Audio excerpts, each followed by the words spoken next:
Hai semua, kita berjumpa lagi di kelanjutan kisahnya Dr. Riko yang berjudul Kontrak Cinta Dokter Tampan di bab ke-27. Rindu Ayah. 3 bab lagi tamat ya, jadi ikuti terus kisahnya dan jangan sampai kelewatan. Klik tombol subscribe dan loncengnya juga ya.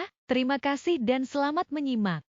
Bik Surti menutup mulut Lira dengan tangannya lalu menciumnya dan membisikkan kalimat istighfar agar Lira berhenti memanggil ayahnya. Ketika botol ke-17, tubuh Lira melemah tak lagi kaku dan sedingin sebelumnya. Dokter memutuskan untuk menghentikan memeras botol infus dan memasang infus dari satu jalur di tangan sebelah kiri saja. 3 orang perawat meninggalkan kamar inap Lira, menyisakan 2 orang perawat dan Dokter Budi. Dokter Budi masih memeriksa perubahan yang ada pada tubuh Lira.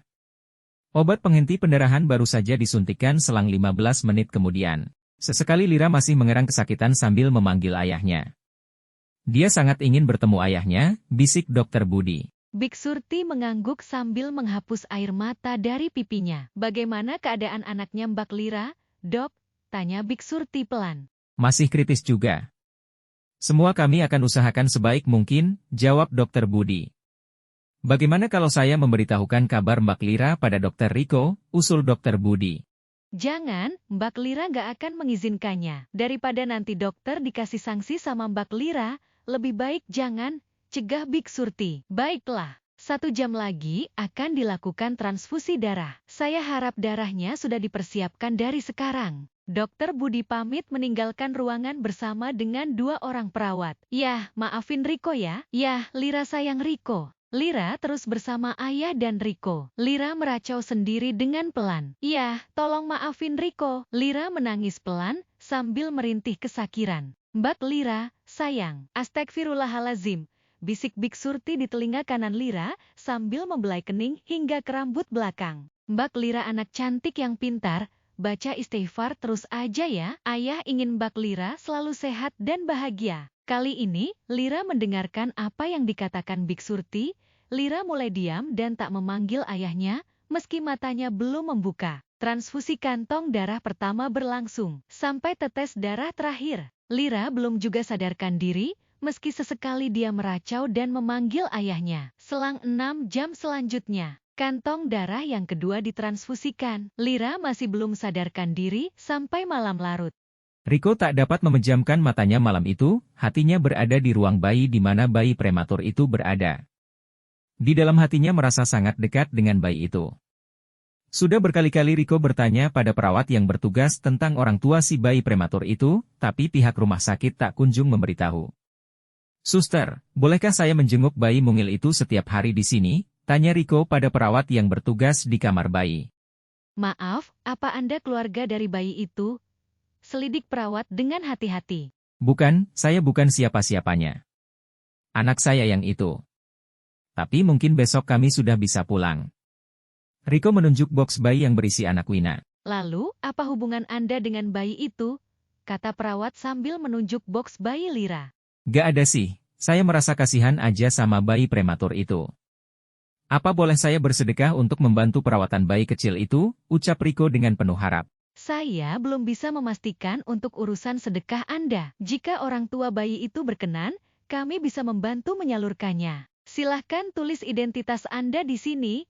Perawat itu menyodorkan selembar kertas putih. Riko menuliskan identitasnya, berikut juga alamat rumah, dan kantor lalu memberikan kertas itu pada perawat yang tadi. Baiklah, akan kami sampaikan terlebih dahulu pada keluarga pasien. Perawat itu menerima kertas itu dan menyimpannya. Riko terus mengikuti perkembangan bayi itu.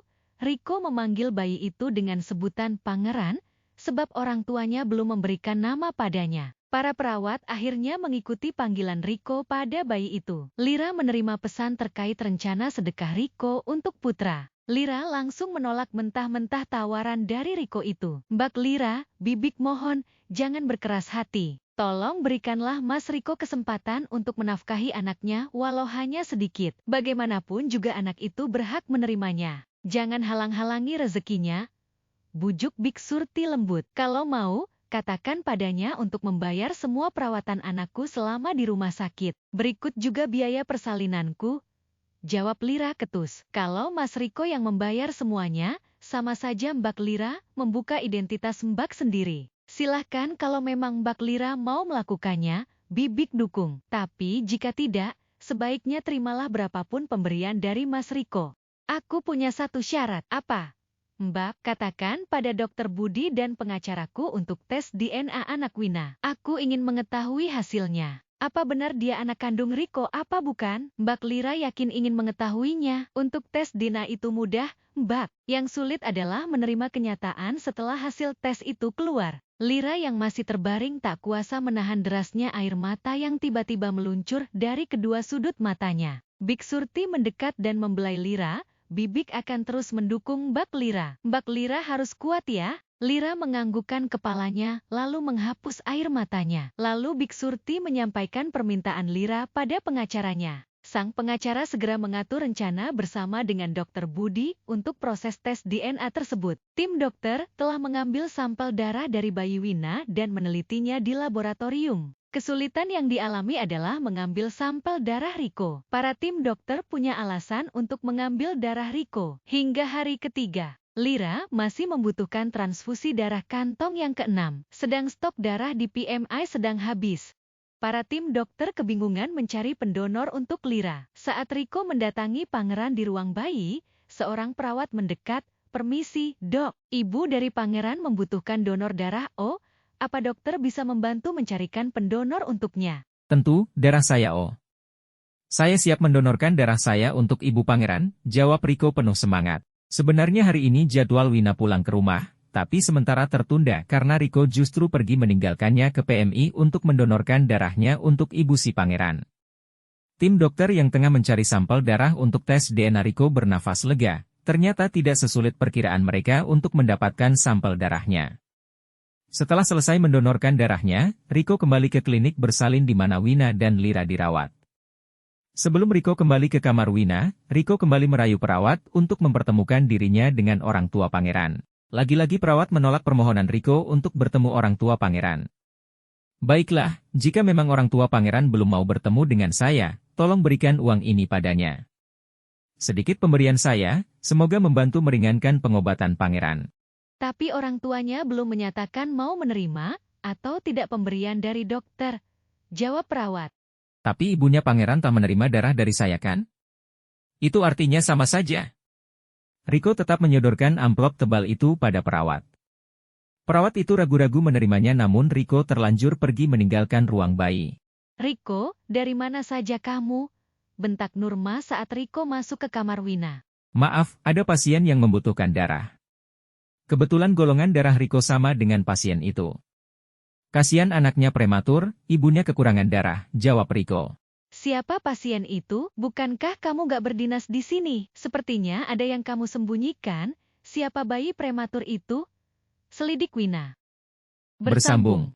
Terima kasih telah menyimak kisah Dr. Riko selanjutnya dalam judul Kontrak Cinta Dokter Tampan. Tolong tekan tombol subscribe, like dan share agar kamu tak ketinggalan video lainnya.